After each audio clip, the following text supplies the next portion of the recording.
बोलो सतगुरुदेव की जय। बंदी छोड़ कबीर परमेश्वर जी की जय। बंदी छोड़ गरीबदास जी महाराज जी की जय। स्वामी राम देवानंद जी गुरु महाराज जी की जय।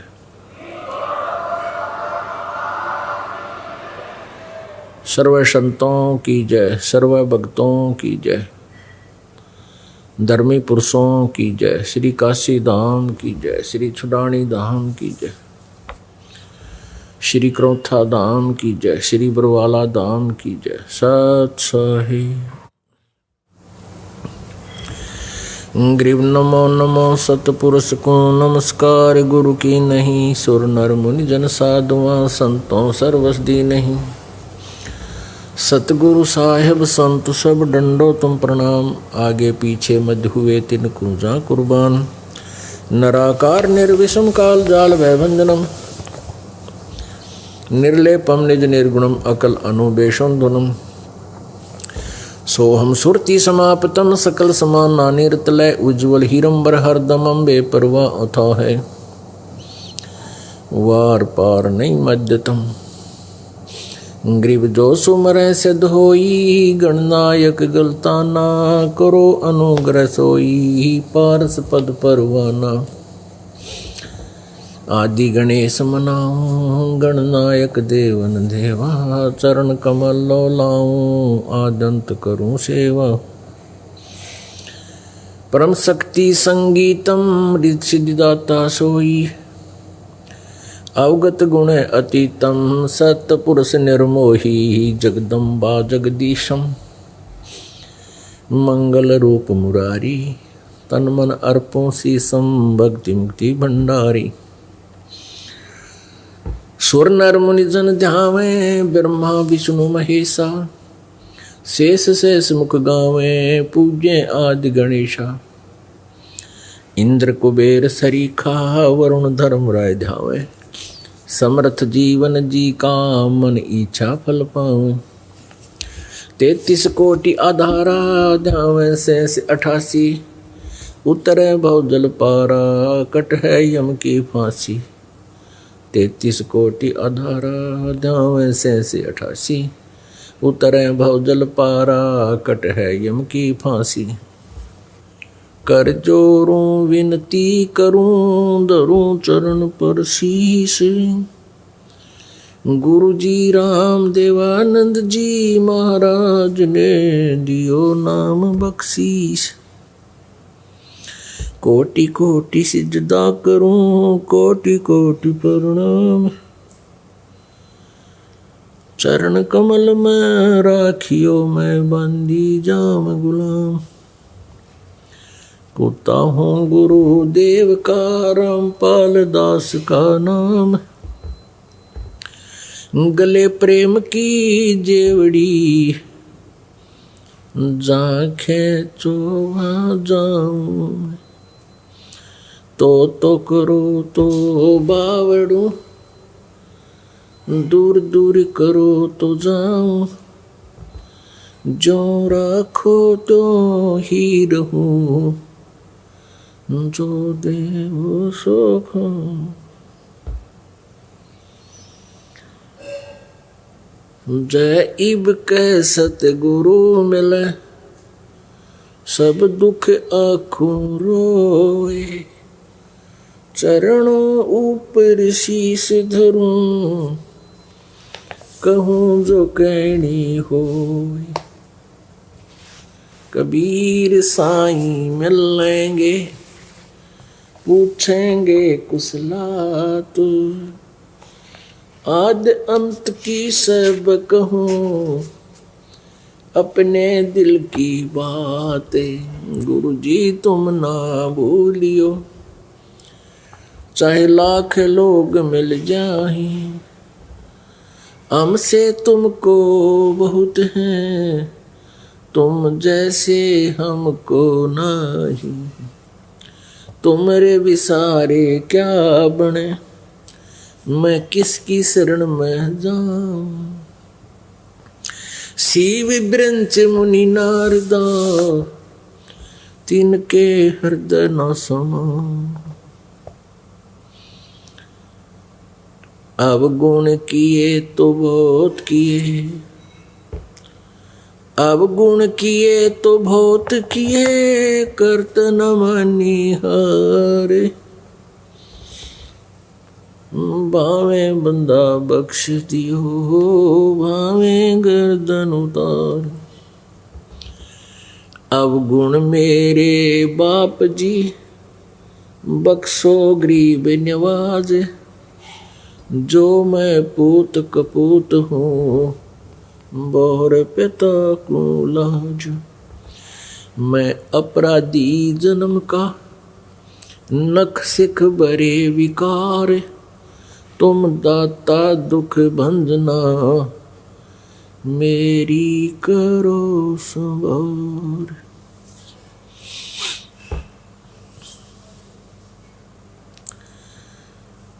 पूर्ण परमात्मा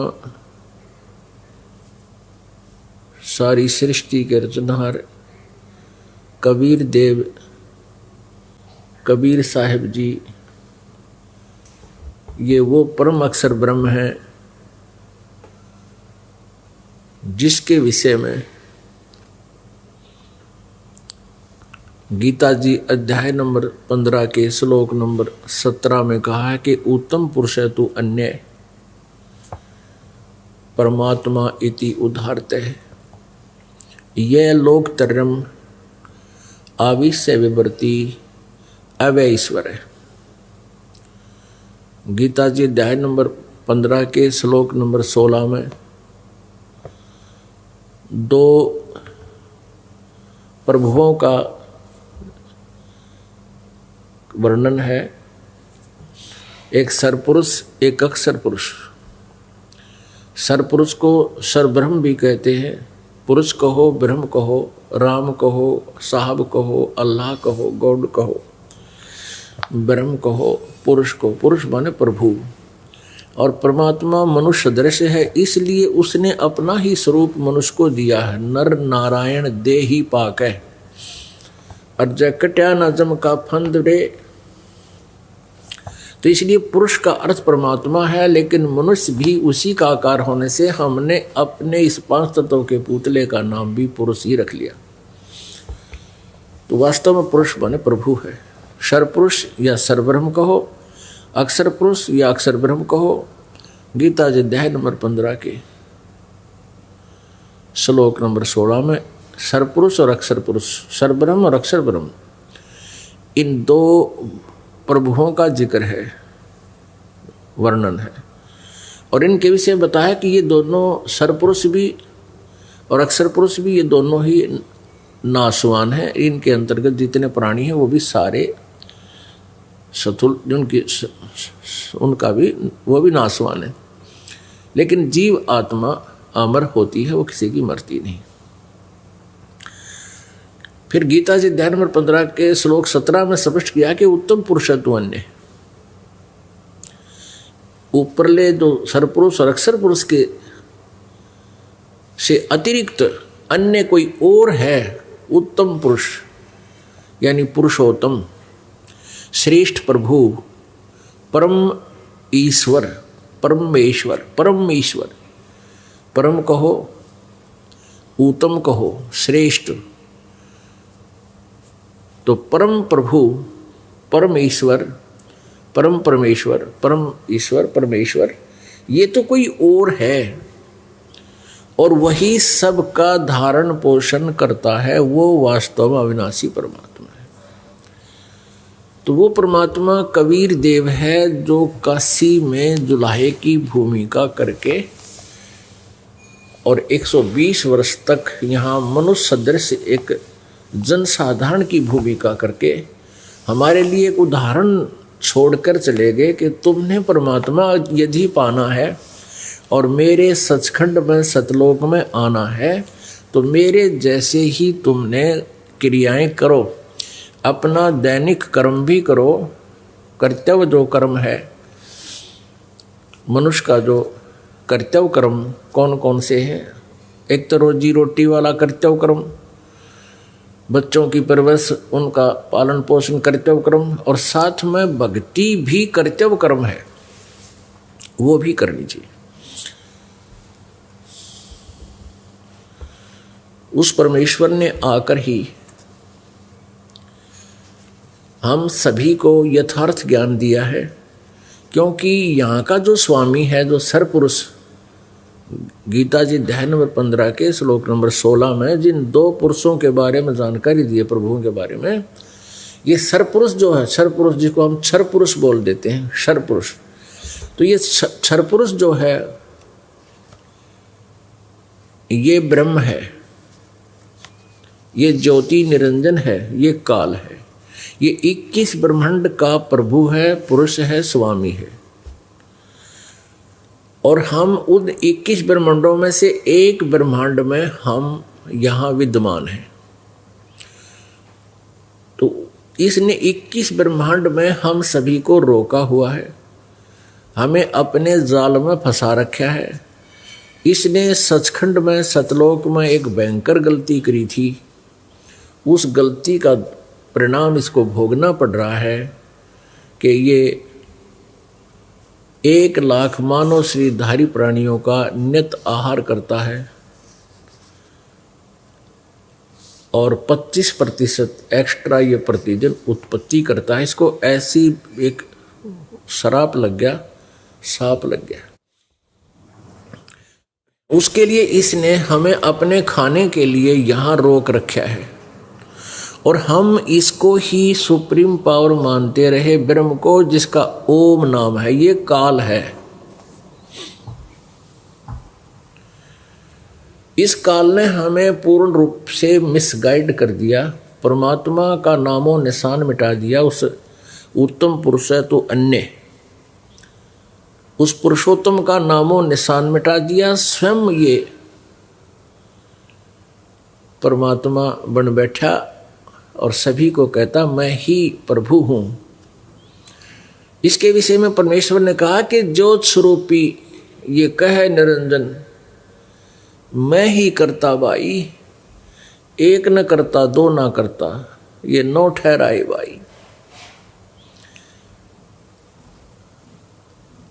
मूला माया मग में बैठी हंसा चुन चुन खाई, और ये ज्योत स्वरूपी कहे निरंजन मैं ही करता भाई, एक न करता दो ना करता, ये 9 ठहराए भाई। 9 अवतार जो है ये सारे भगवान बता दिए।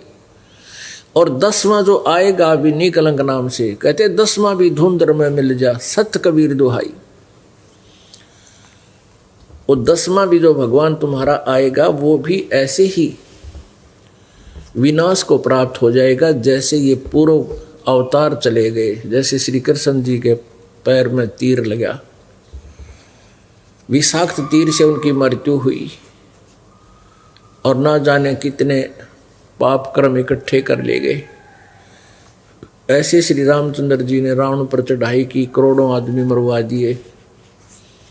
वो राजा के सिर पे भार रखा जाता सारा, और अंत में बच्चे कहीं, आप कहीं, और अंत में सरयू नदी के अंदर जल समाधि लेकर श्रीरांत किया। तो परमात्मा कहते हैं एक ना करता दो ना करता, ये 9 ठहराए भाई। और 10वां निकलंक नाम से आओगा कलयुग के अंत में, और वो भी सभी उसमें इतने निकम्मी आत्मा हो जाएंगी। जैसे परशुराम जी ने जब अक्षत्रियों को मारा था, वो इतने निकम्मे हो गए थे, ना कोई लोक लाज रह रही थी, ना कोई न्याय करता था, अपनी हवस के शिकार बनाते थे, बुरा हाल कर रखा था।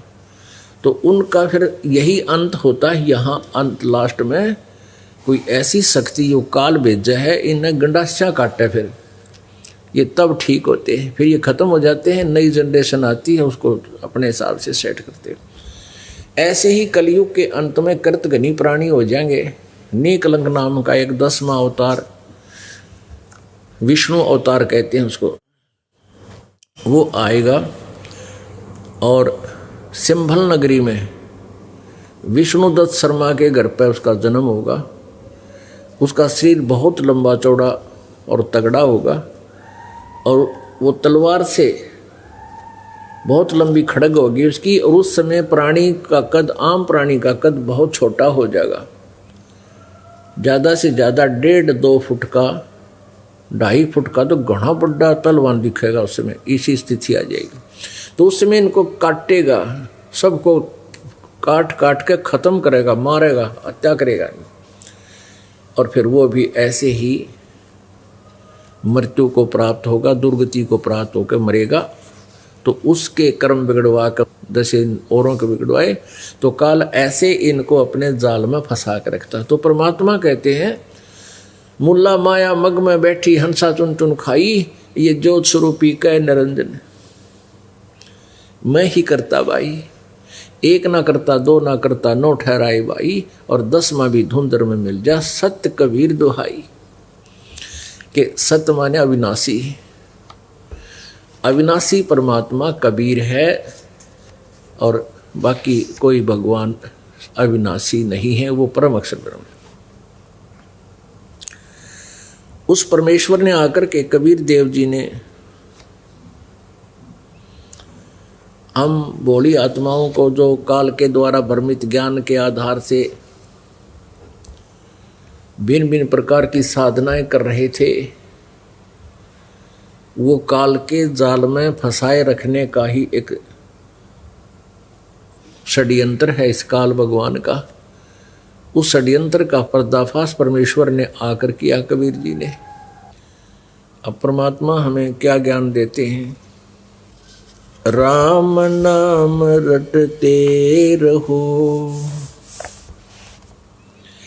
राम नाम रटते रहो, जब तक घट में प्राण, कभू तो दीन दयाल के भनक पड़ेगी कान।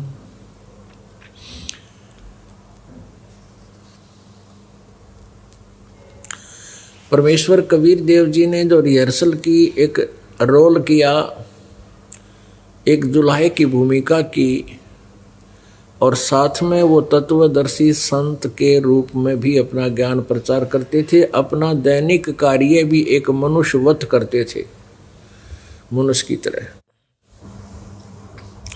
प्रत्येक युग में परमात्मा ऐसा एक लीला में जीवन जीकर दिखाकर हमें चाहते हैं। सह शरीर आते हैं, सह शरीर चले जाते हैं।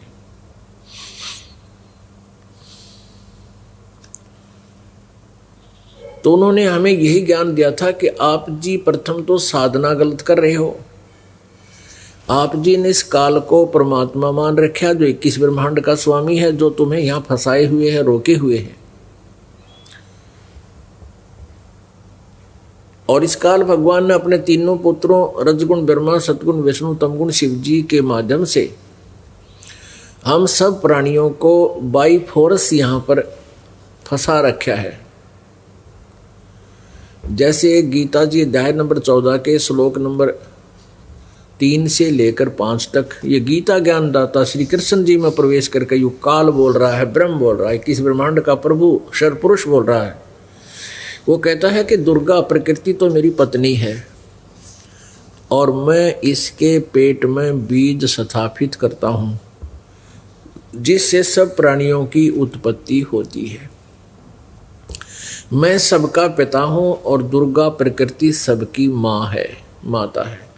और इस प्रकृति से उत्पन्न, दुर्गा से उत्पन्न तीनों गुण, रजगुण ब्रह्मा, सतगुण विष्णु, तमगुण शिव जी, ये जीव आत्मा को यहाँ कर्मों के आधार से फंसा कर रखते हैं, बांध कर रखते हैं।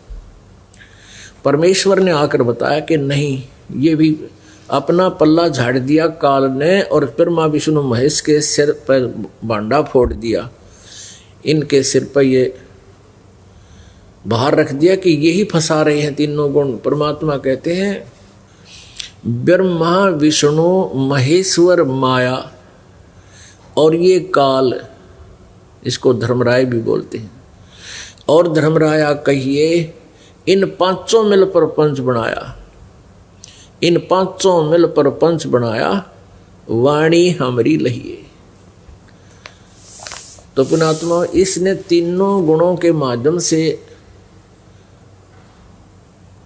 रजगुण ब्रह्मा, सतगुण विष्णु, तमगुण शिव जी के माध्यम से आप जी को, हम सभी को यहाँ फंसा रखा है। रजगुण ब्रह्मा को एक गुण युक्त पैदा कर दिया, उसके गुण में, उसके अंदर से निकल रही जो शक्ति है, पावर है, उसकी इतनी ज़बरदस्त एक्शन हमारे ऊपर हो रहा है कि प्रत्येक प्राणी संतानों उत्पत्ति करता है। इस जीव के बस की बात नहीं, इसके अंदर इतना प्रेशर भर दिया, अपने आप जैसे नशा हो जाता, किसी ने भांग पी रखी हो या शराब पी रखी हो तो उसके बस की बात नहीं, वो कैसे लड़खड़ा कर पैर रखता है, कैसे बोलता है, कैसे चलता है, और ना जाने के कुकर्म कर दे। ऐसे ही जो प्राणी इस काल के प्रभाव में आकर के 21 ब्रह्मांड के प्राणी संतानों उत्पत्ति करते हैं। और भगवान विष्णु जी के सतोगुण की शक्ति से हम एक दूसरे में यहाँ मोह ममता के कारण जकड़े रहते हैं, जीव के बस का नहीं। पुत्र में मोह, पुत्री में मोह, पति पत्नी में मोह, पत्नी में मोह, पति में मोह, माता पिता के अंदर संपत्ति में मोह, या किसी अन्य प्राणी से लगाओ, तो ये जीव के बस का नहीं। ये सतगुण विष्णु जी की उस गुण के दबाव में, प्रभाव में हम ऐसा विवश है, करने में विवश है। और ऐसे शंकर जी हमारा संहार करता है, जैसे उसके गुण से हम एकदम बीपी हाई हो जाता है, क्रोधित हो जाते हैं, उस गुण से प्रेरित है। और ना जाने कितना जुल्म हो जाता है, राजा लोग कितने युद्ध कर बैठते हैं, लाखों लोगों को मरवा डालते हैं। तो ऐसे ही रजगुण ब्रह्मा से हम संतानों उत्पत्ति और यहाँ संसारिक सुविधाओं सुखों की चाह, इस रजोगुण के प्रभाव से हम चाहते हैं कार हो, कोठी हो, बढ़िया व्यवस्था हो, घना धन हो, तो ये हमारे अंदर हम जीव के बस का नहीं।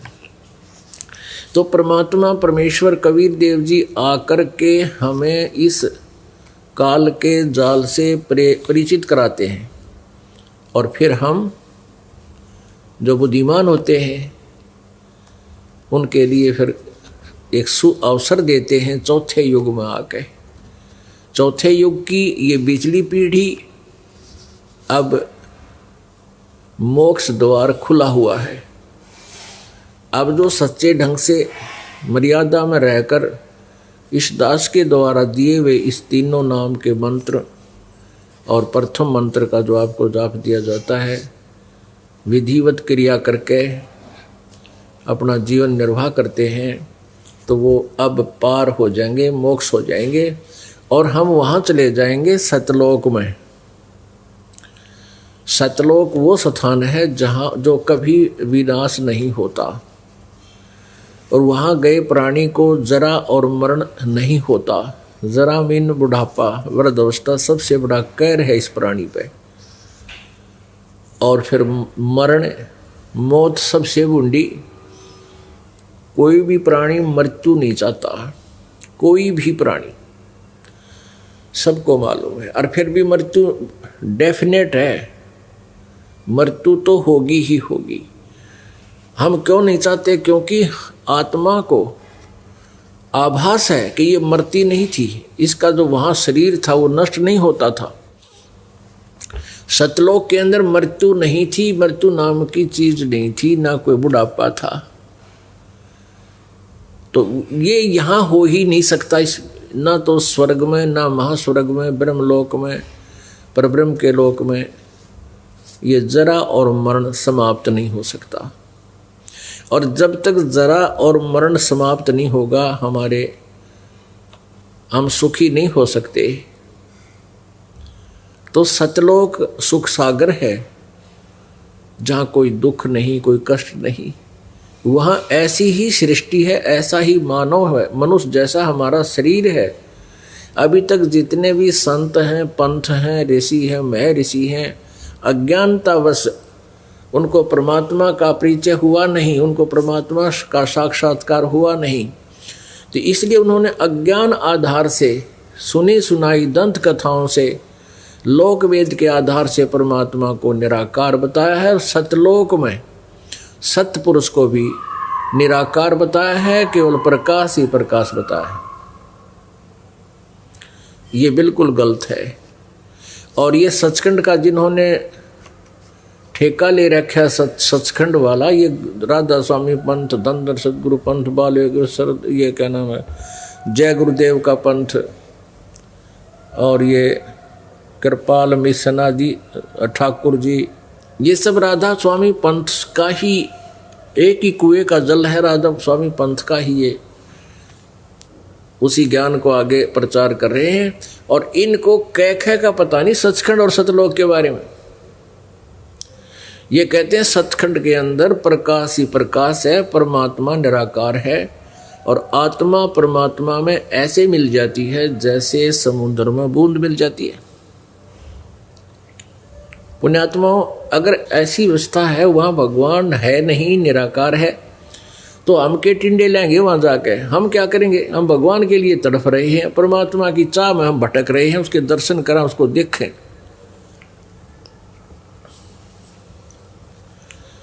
तो ये जो सिद्धांत इन्होंने बनाया, ये अनुभवहीन व्यक्तियों का है, जिनको कति सपने में भी भगवान के दर्शन कदे हुए नहीं।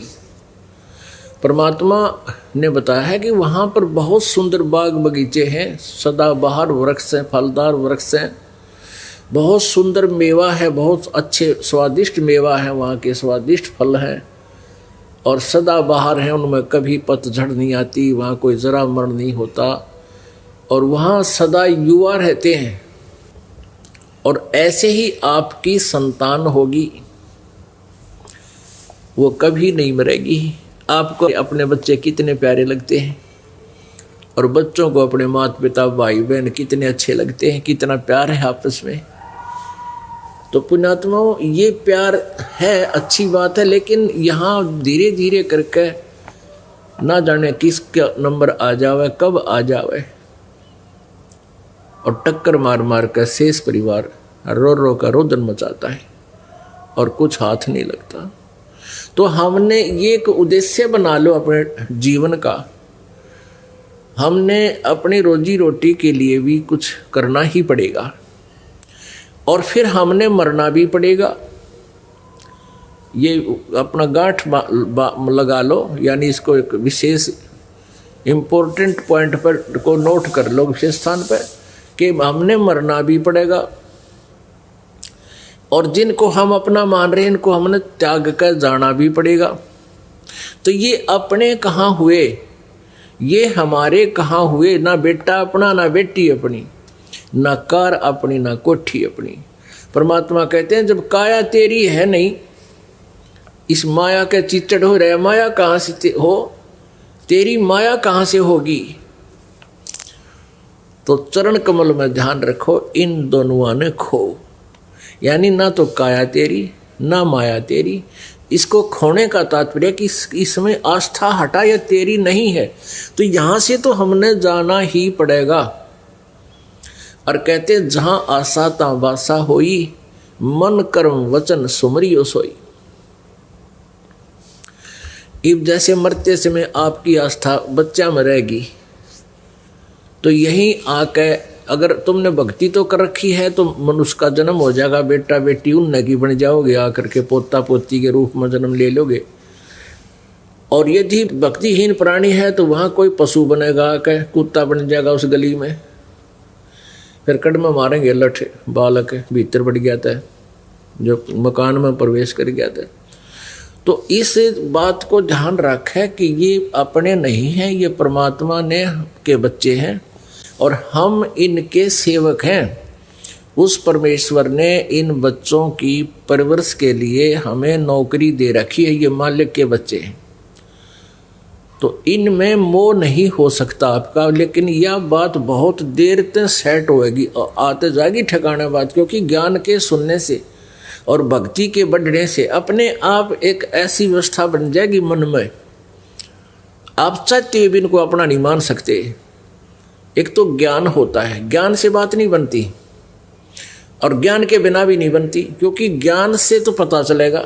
और जो हमने आपको सिमरन दिया है, इस सिमरन के अत्यधिक करने से ये दोनों का संयोग होकर के फिर लास्ट में आपकी जब मृत्यु होगी, आपकी आस्था ना संपत्ति में रहे और ना बच्चा में, अपने आप हटेगी। एक ऐसी स्थिति इसी प्रक्रिया से हो जाएगी, तो उसमें आपको ये ज्ञान भी साथ रहेगा और ज्ञान से आधार से आप फिर इन बच्चों में चाहते हुए भी नहीं करोगे, वैसे तो होगी नहीं और फिर चाहो भी नहीं गए, आप सुरती ऊपर की धुरकी लगाओगे, ध्यान ऊपर लगाओगे कि सतलोक जावा ना, तो फिर वही चक्कर पड़ा रहेगा। तो उस समय आपको ये ज्ञान बहुत सहारा देगा। क्या? कोट जन्म तन भर मत होगे, कुछ ना हाथ लग्या रे, कुकर सुकर खरबया बोरे, कौआ हंस बुगारे। कोटि जन्म तू राजा की, न्यो मिटी न मन की आशा, भिक्षुक होके दर दर घूम लिया, मिला न निर्गुण रासा। इंद्र कुबेर ईश की पदवी, ब्रह्मा वरुण धर्मराया, विष्णुनाथ के लोक को जाकर तू फिर भी वापस आया। असंग जन्म तन मर्त्या होगे, जीवित क्यों न मरे रे, द्वादश मध्य महल मठ बोरे, बहुर न दे धरे रे। दो जग बहिष्ट सभी ते देखे, राजपाट के रसिया, तीन लोक से तरपत नाही, ये मन भोगी खसिया। सतगुर मिले तो इच्छा मेटे, पद मिल पदे समान, चल हंसा उस लोक पठाऊं, जो आदि अमर अस्थान। चार मुक्ति जहाँ चंपी करती, माया होरी दासी, दास गरीब अभय पद पर से, वो मिले राम अविनाशी। अपने आत्मा, जब आप यहाँ से शरीर छोड़ कर जाओगे, ये पॉइंट हैं काल के जाल से निकलने के, ये दाव पेच हैं जो आप जी को सत्संग के माध्यम से आपको सावधान किया जाता है और आप जी ने इन फार्मूलों को लगाना है। जब एग्ज़ाम आवेगा, तो आप स्टूडेंट हो, आपका एग्ज़ाम भी होगा, क्योंकि अंत में जब मृत्यु होगी, जब तुम्हारा वो एग्ज़ाम होगा और उस एग्जामिनेशन में आप जी ने सफल कैसे होना है, तो ये तरीके बताए हैं। तो उसमें आप जी के या यो शब्द हृदय में जमा हुआ होगा और यो ज्ञान आपको एक जबरदस्त सपोर्ट दे करेगा। और जो भक्ति आपकी, जो सिमरन विधिवत आपने किया हुआ, वो कमाई, उसका इतना जबरदस्त प्रेशर होगा कि फ्रिक्शन ऑफ सेकंड में आप जी बाहर गुफा में पहुंच जाओगे। अब ये बात बनाओ है ऐसे जाएंगे वैसे जाएंगे, नहीं। आपकी जो कमाई है आपको इतने बहुत शीघ्रता से, क्योंकि हमने चलना कहाँ से है, मूल कमल में जाना पड़ेगा पहले, और मूल कमल से फिर त्रिकुटी में, त्रिकुटी तक तो ये प्रोसीजर से ऐसे आने का, त्रिकुटी में जाकर के फिर हमने वहाँ आप जी का अकाउंट करवाया जाएगा क्लियर, परमात्मा साथ होंगे इस दास के रूप में, और फिर आपको ऐसा महसूस होगा, वो ज्ञान आपके आधार बनेगा। जैसे आपकी मृत्यु होगी, जो भक्तिहीन प्राणी है उसकी तो दुर्गति होया करे, उसने बूंदी बूंदी शकल के दिखेंगे और नो काले काले है, लंबी लंबे दांतां और उसकी कलजा पाट जाएगा, डरते की टट्टी पेशाब निकल जाती है। इन्हें नुआवे क्यों है? इसलिए मरे पाछे नुआओगे, पहला कोई ना नुआवे, बता ये और फूकन जान लग रहे हैं, नुआओ बिला पहला तैयार करो, रोई ठा के फूके और नुआने की जरूरत रहेगी, उसने माटी मिलाना ही है। फिर भी तो वो इसलिए स्नान कराते हैं, टट्टी पेशाब में बुरा हाल होता है उसका, उन्हें मांझ दोगे फिर फूकन जाएंगे। और जो भक्ति करते हैं उनको तो सपना सा होगा मृत्यु का, जैसे स्वप्न में आप जा रहे हो और स्वप्न भी बढ़िया हो खुशी का, ऐसे आप जा रहे हो जैसे सत्संग में, और वहाँ पहुँच जाते हो त्रिकुटी में। त्रिकुटी में जाकर आप जी का सतनाम की जो कीमत है, भक्ति की कमाई है, उसका वहाँ से शुरुआत होगी। उसको वहाँ आपका अकाउंट क्लियर होगा। सतनाम में एक वो मंत्र है, दूसरा वो तत्वगुप्त है, जो उपदेश प्राप्त है उनको मालूम है। तो ओम नाम के जाप की भक्ति कमाई और यज्ञ हवन धर्म जब आप यहाँ करवा रहे हो, इसकी जो भी भक्ति का जो धन है वो इस काल को ब्रह्म को छोड़ देंगे, इस काल ब्रह्म को छोड़ देंगे और फिर ये हमें यहाँ से मुक्त कर देगा। गीता जी अध्याय नंबर 18 के श्लोक नंबर 66 में कहा कि सर्वधर्मान परित्यज माम एकम शरणम व्रज अहम तवा सर्व पापेभ्यः मोक्षामि मा शुच। अब ये गीता ज्ञानदाता ब्रह्म काल कह रहा है कि मेरे सतर के जितने भी धार्मिक क्रियाएं तूने की हैं, यूँ कहता है 8वें अध्याय के 13वें श्लोक में, ओम इति एकाक्षरम ब्रह्म व्यवहारण माम अनुसमरण ये परियाति तजंदेहम सयाति परमाम गतिम। ये काल कहता है कि मेरा तो एक ओम अक्षर है, नथिंग एल्स, और जो मेरे सतर की भक्ति ओम नाम से करता है, मेरे ओम से जो लाभ होता है उसको उस गति को प्राप्त होता है, उस परम गति को प्राप्त होता है। फिर गीता जी अध्याय नंबर 17 के श्लोक नंबर 23 में कहा कि जो परम अक्षर ब्रह्म है, गीता जी अध्याय नंबर 15 के श्लोक नंबर 17 में जिस उत्तम पुरुष के बारे में बताया है, जो सरपुरुष रक्षर पुरुष से अन्य है, कहते वो उत्तम पुरुष तो अन्य, उसका जो मंत्र है उसके पाने के लिए, उसकी भक्ति का, उसको उसके लोक में जाने का, यानी हम जिस इष्ट की भक्ति करते हैं उसको प्राप्ति के लिए प्रयत्न है।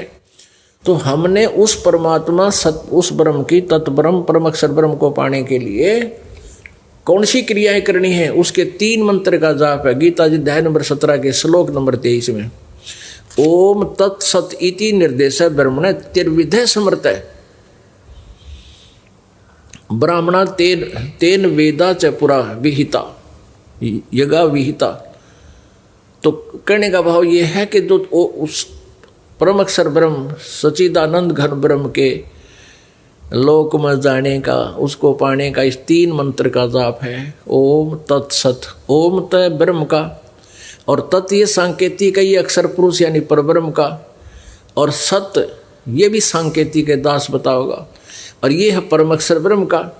तो जब त्रिकुटी पर आप जाओगे, इस सतनाम के अंदर 2 अक्षर हैं, ओम नाम की जो भक्ति धन और ये या धार्मिक अनुष्ठान आप करवा रहे हो, इसकी कमाई, ये सभी पूजाएं गीता जी अध्याय नंबर 18 के श्लोक नंबर 66 में जो कह रहा कि सर्व धर्मान परित्यज माम, मेरे सत्र की सभी धार्मिक पूजाओं को, धर्मान माने पूजाओं को, साधनाओं को, धार्मिक क्रियाओं को, मेरे सतर की जितनी भी धार्मिक पूजाएं हैं उनको परित्यज छोड़, यहाँ पर माम माने मुझ में, और एकम शरणम व्रज, एकम माने जिसके बराबर दूसरा ना हो, अद्वितीय, सर्व एकम माने सर्वशक्तिमान, उस परम अक्षर ब्रह्म की शरण में व्रज माने जा। दास के अतिरिक्त जितने भी गीता जी के अनुवाद करता है उन्होंने गीता जी अध्याय नंबर 18 के श्लोक नंबर 66 में व्रज शब्द का अर्थ आना किया है, जबकि व्रज माने जाना होता है। तो यहां सारी ही गीता का भाव बदल जाता है, यू टर्न हो जाता है इसका। तो पुण्यात्माओं, अब आपको ये ज्ञान होता जा रहा है। तो ये जो ज्ञान है ना, त्रिकुटी पर जब आप पहुंचोगे तो वहां आपने इस ओम नाम के जाप की कमाई, इस दास के रूप में परमेश्वर होंगे, वहां आपका अकाउंट कराओगे ना, तो आपको विचलित कर देंगे। ये काल के बहुत जबरदस्त जाल है। ऊपर रास्ते में बहुत ज़्यादा भयंकर काल ने ऐसे जाल रचे हैं, कहीं पर तो ऐसे बढ़िया बढ़िया रेस्टोरेंट बना रखे हैं, अप्सराएं नाच रही हैं, कोई एकाएक घूम रही है अकेली वन में, यानी मन के अंदर जो दोष होते हैं उनके वहाँ पूरे हथियार हैं मन को फंसाने के। तो वहाँ परमात्मा साथ होंगे तो आपकी हिम्मत नहीं पड़ेगी इधर उधर नज़र बचा कर बकवाद सोचने की, क्योंकि परमेश्वर ने आप जी को सतलोक ले जाना है और वहाँ फिर आपका अब यहाँ कहते हैं ना कई अनजान का हम तो घर पर भक्ति कर लेंगे, क्योंकि यहाँ जब सत्संग में आते हो आपको बार बार समझाया जाता है जैसे स्टूडेंट आया करें या एक भयंकर रोगी आता है, उसमें नखरे नहीं होते, क्योंकि हमने अपना उद्देश्य देखना चाहिए। और यहाँ की क्रियाओं में अपने दोष को दूसरों में देखकर वो विमुख हो जाता है। फिर बोला आदमी क्या कहता है कि मैं तो घर पर भक्ति कर लूँगा। परमात्मा कहते हैं सतगुरु संगत छोड़ कर चाहे लाख वर्ष जप कीन, इंद्री कर्म ना मोक्ष होए, फिर काल का अधीन। आपको उदाहरण दिया, जो परमात्मा से शरीर मगर से जाने लगे, रास्ते में यह खुद दुर्गा आ गई एक सुंदर औरत बनकर, और परमेश्वर से कहने लगी तू मेरे साथ भोग विलास कर, तू बहुत पूर्ण पुरुष है, तू बहुत अच्छा तगड़ा है, सुंदर है। तो परमात्मा कहने लगे तेरे जाल से मैं खूब परिचित हूँ, तू अपना जाती रहे यहाँ से। जब हार कर झक मार कर और गाली देती हुई चली गई। तो पुण्यात्मा ऐसे ही जब अकेला प्राणी जो भक्ति कर ली ना 4-5 साल 3 वर्ष इस दास के बताए अनुसार मर्यादा में रहकर, फिर वो मर्यादा तोड़ जाता है, गुरुद्रोही नहीं होता है।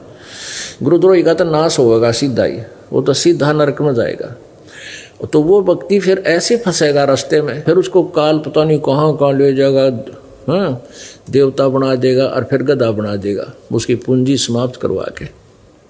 तो कहते हैं इन बातें क्या पाइए कर सतगुरु नजर निहाल, सतगुरु की नज़र में कहते हैं परमात्मा कहते हैं ऐसा भाव रखो सत्संग में जब आवे हम एक साधु की तरह होना चाहिए, विनम्रता होनी चाहिए हमारे अंदर, क्योंकि यहाँ सभी भक्त नहीं होते। भक्त का मतलब ये नहीं है कि उन्हें नाम ना ले रखा होता, नाम ले लेने मात्र से भक्त नहीं बनता। नाम देने के बाद उनको यहाँ रिहर्सल करा के इस भट्ठी में कहता के और मोगरे चोट मार मार के, जैसे सत्संग के वचनों की चोट मार के उनको भक्त साधु बनाया जाता है। तो जो भक्त हैं, कोई नया भी आता है पुराना भी आता है, तो नए भक्त अवश्य हैं लेकिन उनमें साधुता भी नहीं आई है, तो उनसे मनमुटाव करके और यहाँ से दूर हो जाना समझदारी नहीं होती। तो आप जिन्हें अपना उद्देश्य देख करके तो धीरे धीरे आपका व्यवहार ठीक होगा, तो दूसरे भी अपने आप आपसे व्यवहार ठीक करने लग जाएंगे। तो ऐसे समाज भी सुधरेगा और आपके अंदर जो अहंकार है, जो जीव का सबसे बड़ा शत्रु है, इसका भी नाश होगा। आपको यहाँ फर्श पर मैट पर बिठाया जाता है, परमात्मा के लिए दंडवत कराया जाता है। ये इस काल के इस अकड़ को, काल ने जो हमारे अंदर बीमारी ला रखी है, रोग भर दिया, यो मैल खोट डाल दिया सोने में, शुद्ध सोने में, तो उसको यहाँ गर्म करके उस खोट को निकाला जाता है। और जब तक ये नहीं निकलेगा इतने भक्ति बने नहीं। एक नित्यानंद नाम के एक ब्राह्मण थे, उनका बचपन का नाम नंदलाल था और वो नारनौल के नवाब के यहाँ तहसीलदार की नौकरी किया करते थे। आज से 250 वर्ष पहले, 350 वर्ष पहले की बात है। उस समय पहले तो ब्राह्मण कुल 1 नंबर पे, और दूसरे फिर तहसीलदार। आज से 250 वर्ष पहले तहसीलदार तो आज के जो है ना कमिश् डीसी से भी ज़्यादा पावर रखता था और घोड़े पर चल कर चला करता है। सौभाग्य उदय हुआ उसका, एक दिन उसके माता पिता की मृत्यु हो चुकी थी, कोई भाई बहन नहीं थे। उसके नाना जी के यहाँ उनकी परवरिश हुई थी। उनके नाना जी नारनौल के नवाब के यहाँ कोई उच्च पोस्ट पर थे। उन्होंने अपने दोते को वहाँ लगवा दिया था, शादी भी कर दी थी। एक दिन सत्संग सुन लिया रात्रि के समय, और फिर अब ब्राह्मण कुल में जन्म मरोड़ गणी, मरोड़ अहंकार, मरोड़ मीन अहंकार।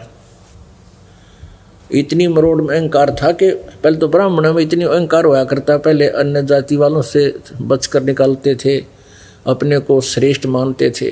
दूसरे फिर तहसीलदार की पोस्ट का और डबल डिफेक्ट हो गया यो। और उस दर से पुण्यात्मा जो होती हैं उनमें भगवान की चाह भी न्यारी होती है। रात ने सत्संग सुना, नींद नहीं आई कि यहाँ तो भाई परमात्मा की भक्ति के लिए शरीर मिला है। और ये संत जितने भी हैं, ये संत ज्ञान तो मिलता जुलता दे देते हैं प्रेरणा देने के लिए, लेकिन उनके पास समाधान नहीं होता। उस प्रेरणा से इतना प्रेरित हो गया, उसने सोची सुबेरे नाम, कल जाते नाम लो इसके आश्रम में। आश्रम वास इससे नारनौल से, शहर से थोड़ा बाहर की था, उसका छोटी सी कुटिया थी, आश्रम था। वो संत वहाँ आता था और वो विष्णु जी के उपासक थे, वो संत गुमानी दास जी। तो नित्यानंद जी ने सोचा आज नाम लूं, अगर यहाँ किसी के घर जाऊंगा तो मेरी बेइज्जती होगी। संतारे हैं, वो सत्संग करे थे किसी के घर पे, जो नित्यानंद जी के महल से थोड़ी सी दूरी पर था।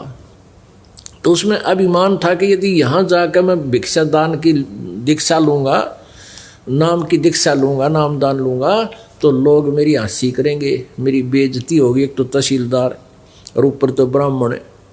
इसने सोचा कि वक्त से उठ के जल्दी से जाके, और ये स्वामी जी वहाँ चले जाएंगे अपने कुटिया में, इतने शाम ने 2 घंटे सत्संग करके वो चले गए थे। तो सुबह सुबह जाऊँगा, गाँव का नगर का कोई व्यक्ति नहीं होगा वहाँ पे। सुबह सुबह नित्यानंद जी यानी नंदलाल जी, नित्यानंद तो फिर बाद में नाम रखा है इसका, गुमानी दास जी ने, घोड़े पर सवार होकर और आश्रम की तरफ जा रहा था। उधर से स्वामी वहाँ का जो महाराज जी थे वो सैर सपट्टा करने के लिए उसी रास्ते से दूर, अपने आश्रम से दूर घूमने जा रहे थे। और उन्हें रात्रि में तो कपड़ा बांध रखा था सिर पर, वो कचकोला दिखा को नहीं जो उसने उस तरह फिरा रखा था। और सुबह वो नो का नो बगैर कपड़े सिर पर डाले इजी मूड में घूम रहे थे। उधर से नित्यानंद आ गए। ब्राह्मण सोन को सोन बहुत मान्या करते। तो उस नंदलाल ने अर्थात नित्यानंद जी ने सोचा आज तो मैं शुभ काम के लिए चला था, अपने जीवन का जो है उद्धार, आत्मा उद्धार के लिए जा रहा था दीक्षा लेने। और ये मनुष्य सुबह सुबह कितना आ गया मुंड मुंडा के, इसने तो सारा अपशकुन कर दिया मेरा। अरे लेकिन इतनी इसमें क्या करते थे, वापस मुड़ जाया करते थे कि आज नहीं लेते। लेकिन उसका इतनी जच गया बात, इतनी हृदय में प्रेरणा होगी कि नाम तय लेना पड़ेगा कि ना जाने कल मृत्यु हो जा, ये तो बात बिगड़ जाएगी। इतना दृढ़ था कि पिछले संस्कार भी एकदम प्रेरणा देते हैं। कोई पुण्य आत्मा थे वो, उन्होंने सोचा वापस नहीं जाना चाहिए। तो उसने अपनी सोच से सोचा इस सोन को कंडम कर देता हूँ। घोड़े पर सवार आ रहा, इतनी देर में सारी सोच गया वो। और उस नेता जो घूमने आया था वो संत था, वो संत ही गुमानी दास। उसके निकट घोड़ा रोक के और सिर में टोले मारे, नो दोनों उंगलियां इकट्ठा ने बोला मनुष्य कीता गया तो आगे थे, मैं एक बहुत जरूरी काम के लिए जा रहा था, तुमने आज आना था मेरे आगे मुंड मुंडा के। अब वो संत सोचा भाई आदमी सभ्य दिखे था, अरे इसने क्या किया मेरे साथ। पर संत घना ध्यान नहीं दिया करते, क्यों इसे करा कितने टकरा रहे हैं दिन में, कोई गाली दे रहा है, कोई राजी बोल रहा है। संत चला गया। अब नित्यानंद जी ने वहाँ घोड़ा रोक दिया, एक वृक्ष का बांध दिया। और वहाँ 1-2 चेले रहा करते, 2-4 उन्होंने आसन लगा रखा था बाहर। गुरुजी नहा धोकर वहाँ बैठा करते, आके कोई दर्शनार आते थे उनको दर्शन दिया करते थे, दीक्षा देते थे। आसन लगा रखा था ना, आगे बैठने वालों के लिए बोरी बारी बिछा रखी थी। अब नित्यानंद जी ने पूछा भाई महाराज जी कहाँ हैं? वहाँ शिष्यों ने बताया बैठ जाओ। बैठो साहब अभी आते हैं, आ जाएंगे, अभी आ जाते हैं। वो बैठ गया, कति आगे बिठाए रखा। अब गुमानी दास जी घूम घाम कर दूसरी साइड से स्नान करके तालाब तड़ूब में, और फिर वो आकर आसन पर बैठ गया। जब वही आँख चार नित्यानंद ने सोचा ये तो वो महाराज जी है भाई, रास्ते में तो इसके टोले मारे थे, नीची गर्दन कर ली, नो शर्मा गया, अक मैंने तो नाश कर दिया, अरे यू नाम दे नहीं, नीचे गर्दन कर ली, शायद ना पहचान सके, घोड़ा बंध रहा और पहचान तो लिया था वो। अब गुमानी दास जी समझ गए, भगत तो शर्मा गया, तो कहने लगे भाई बच्चों,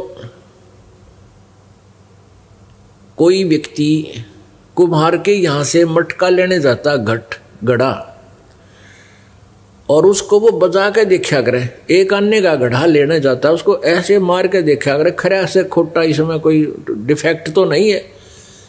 और बेटा तने गुरुजी बजा के देख लिए तो क्या दिक्कत हो गया, आपने तो सौदा करना था जीवन का। बड़ा वो चरणा में गिर गया वो नित्यानंद और पैर पकड़ लिए, ने बोले महाराज जी माफ़ कर दो। फिर उसने सारी कहानी बता दी, जी आपका सत्संग सुना, मुझे तो नींद नहीं आई रात को, और आप मैं पहचान नहीं सका क्योंकि मैं तो दूर से आपके रात्रि में वचन सुन रहा था, और वापस मैं जा नहीं सकूं था क्योंकि मैंने नाम लेना जरूरी था। तो इसलिए मैंने अपने हिसाब से वो स्वर्ण का स्वर्ण दूर करने के लिए और आप तक पहुंचने के लिए, ये मेरा सारा गलत काम था, चाहे ठीक था, मुझे माफ़ करो। गुमानी दास बोले बेटा माफ़ कर दिया। अब दीक्षा दे दी, ज्ञान सुना, नाम का जाप किया। कुछ दिन के बाद उसकी पत्नी की भी मृत्यु होगी। अपने आत्माओं, आप इन कथाओं को अपने हृदय में जचाना, इसे निष्कर्ष निकालना। आप जी तो यहाँ आते हो, नाम ले लिया और भैंस का काटड़ा मर गया, तो नो कहेंगे क्या फायदा हुआ नाम, तो बता काटड़ा मर गया। और मरना हो मानस, मृत्यु होनी हो घर के सदस्य की, और परमात्मा ने टाल दी काटड़े में, काटड़े दो और भैंस दो दे देगी कदे, यो मनुष्य जीवन नहीं मिल रहा है। तो हमारी बुद्धि तो भक्ति के योग्य अभी होती भी नहीं, हम तो आते हैं केवल थोड़े बहुत स्वार्थ सिद्धि के लिए, कोई बात नहीं। परमात्मा कहते हैं कोई बेशक जय कोई भक्ति करे कपटते, उसको भी अपनाऊं और श्याम दाम दंड भेद से फिर सीधा मार्ग लाऊं। और वहां नित्यानंद की पत्नी मर गई, और उसने के मनाया कि भगवान या और सुटागी, ये और बढ़िया हो गया, पीछा छुटवाऊंगा। अब ज्ञान को हमने आगे रखना है जब मोक्ष जाना है। यदि तुमने संसारिक लाभ ही लेने हैं, वो आपकी मौज है, ऊँट की तरह कमी तुम्हें छोड़ेगा नहीं वो परमात्मा। लेकिन साथ में ये भी ज्ञान दिया जा रहा है, वो अभी सुनाएंगे।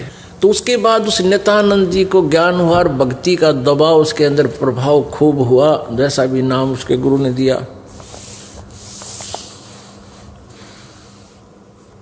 क्योंकि ये लोग, जैसे कोई भी मंत्र है किसी एक,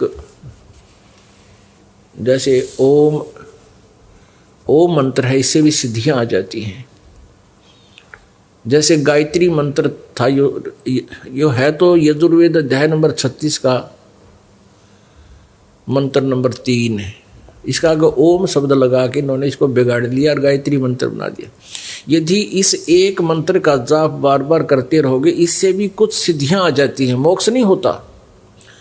तो ऐसे कुछ दिनों के बाद नित्यानंद जी को युग कति चांदना हो गया। फिर उन्होंने अपना अनुभव बताया है कि ब्राह्मण कुल में जन्म था, मैं करता बहुत मरोड़े, गुरु गुमानी दास ने भाई दिया को बदगढ़ तोड़े। कह रहा है कि ब्राह्मण कुल में जन्म था और मैं करता बहुत मरोड़े, और गुरु गुमानी दास ने दिया कुबद गढ़ तोड़े। गढ़ माने किला था यो कुबद का, ब्राह्मण के घर जन्म और तहसीलदार की पोस्ट, कहते हैं कुबद का गढ़ था यो संत ने तोड़ दिया। अरे मुझे सतमार्ग मिल गया, अधीन हो गया, अब वही नित्यानंद कहता है, सिर सौंपया गुरुदेव को, सफल होया यो शीस, और नित्यानंद शीस में इब आप बसे जगदीश। तो इस तरह के उनके अंदर विचार फिर पैदा हुए। तो यहाँ आने के बाद आप जी में किसी प्रकार के भी ये भक्ति बाधक जो विकार है ये नहीं होने चाहिए। अहंकार जीव का सबसे बड़ा शत्रु है, किसी प्रकार का भी हो। या तो जैसे बीमार आदमी होता ना, जिसको यहाँ से लोकल हॉस्पिटलों से जवाब मिल जा कि आप पीजीआई चंडीगढ़ या ऑल इंडिया इंस्टीट्यूट दिल्ली जाकर चेकअप कराओ अपना, कलेजा पाट ले हाड़े तो उस आदमी का, और वो चाहे कितनी उच्च पोस्ट का हो और कितना माया का, कितना धनी हो और किसी पोस्ट पर हो, वो भूल जाता अपने आप को, उसको अपना जीवन दिखाई देता है। तो पुण्यात्माओं, अपने जन्म और मृत्यु का दीर्घ रोग लाग रहा है, और जरा और मरण का जो रोग है, जब तक इसका ट्रीटमेंट नहीं होगा तब तक आप अपने आप को सुरक्षित मत समझना, स्वस्थ मत समझना। तो ये संसार रूपी हॉस्पिटल है। ये जीवन आपका जो यहाँ आप आए हुए हो, आपने इस हॉस्पिटल में प्रवेश पाया है परमेश्वर वाले में, तो ये इस हॉस्पिटल में आप जी को अंतिम श्वास तक इसके टच में रहना पड़ेगा, चेकअप कराते रहना पड़ेगा, यहाँ आना पड़ेगा अंतिम श्वास तक।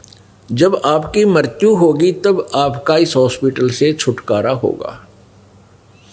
जिनका ट्रीटमेंट पूरा हो गया वो स्वस्थ होकर के सतलोक चले जाएंगे। जिनका इनकम्प्लीट रह गया उनको फिर से भर्ती हो कराए जा सकते हैं, उनको दोबारा जन्म मिल सकता है जो मर्यादा में रह रही है। लेकिन कोशिश करो कि ये जन्म बढ़े नहीं। मनमाना दोबारा जन्म हो गया, नाइजीरिया में पैदा कर दे, जापान में पैदा कर दे, अमेरिका में, यूरोप में पैदा कर दे, उड़ा सारी बकवाद, भगवान का आसपास भी कोई ना, और वहाँ का बन जाओगे राष्ट्रपति, क्योंकि पुण्यता आपकी यहाँ से इकट्ठे की, वो संग्रह कर लिया। अब काल अपने हिसाब से ठोकर ठा गए, उड़ा 10 साल रह गए, 5-4 साल रह गए प्रधानमंत्री करके खोटे कर्म सारे, और फिर गधा बन जाओगे। तो यहाँ ये याद दिला जा रहा है कि जब आप यहाँ से जाओगे सतलोक चलोगे, तो सबसे पहले आप जी इन कमलों से गुजर के सतल त्रिकुटी पर पहुंचोगे। तो वहाँ परमात्मा इस दास के रूप में आपको मिलेगा। किन को मिलेंगे? जो आजीवन इस दास को गुरु रूप में स्वीकार रखेंगे। कहते हैं गुरु भक्ता मम आत्म होई, वा के हृदय में रहूं समोई। गुरु का भक्त मेरी आत्मा होगा। और जो गुरु से विमुख हो गया, कहते हैं गुरु सतगुरु विमुखा युग युग रोवे, और मानुष जन